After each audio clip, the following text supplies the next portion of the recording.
The molecular formula is not the simplest formula. It describes how many of each element are in a compound. To find the molecular formula, you'll need to find the empirical formula. To find the empirical formula, you have to find the mass of each element out of 100 grams. Then you convert each mass into moles. Then you find the mole ratio, or find the ratio of moles for each element, and use mole ratio to find the empirical formula.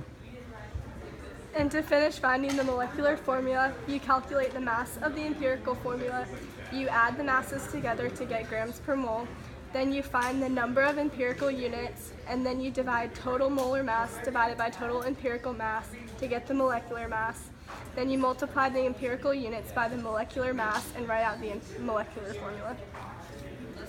For the first example, we have find the molecular formula of a compound that is 20% nitrogen, 80% oxygen with a molecular mass of 280.04 grams per mole. So first we divide the percentage of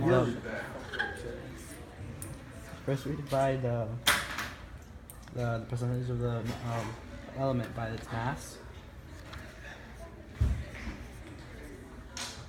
and divide by the smallest.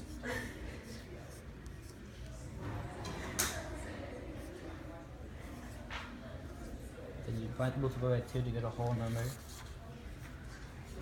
And then add that to the elements to get your empirical formula. You need to find the mass of the empirical formula by multiplying its mass by the subscripts and adding them together.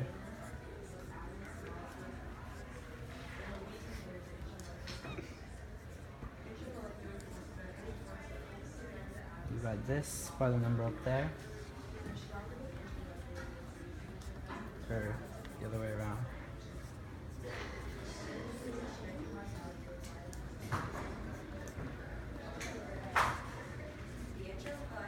And you get 2. Multiply that by the empirical formula to get your answer.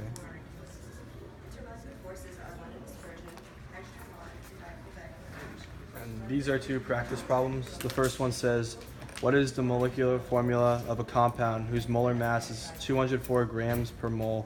And the empirical formula is C5H10O2.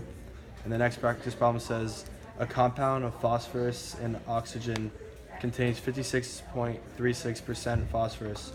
If the molecular mass is 2,204 grams, what is the molecular formula? And now pause the video and solve, and I'll give the answers when you resume. All right, and the answer to the first practice problem is C10, H20, and O4. And then the answer to the second practice problem is P40, O60. And those are your 2 answers.